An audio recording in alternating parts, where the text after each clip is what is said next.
Hi Power Time friends, we are on the beautiful Swift Trawler and we have the brand new beautiful BBQ right here.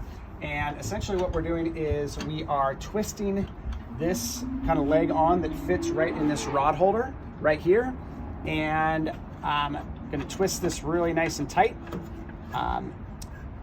The kind of rod holder can be adjusted like that, however it works for you. Then just tighten it as such. Then we're gonna take it and then we're gonna put it right in here. So I'm gonna grab that and I'm going to put it right in that hole.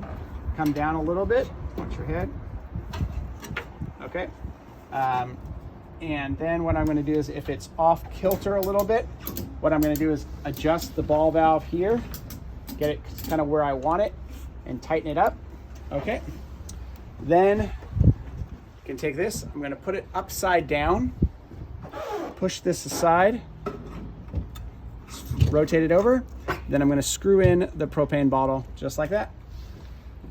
Pretty easy.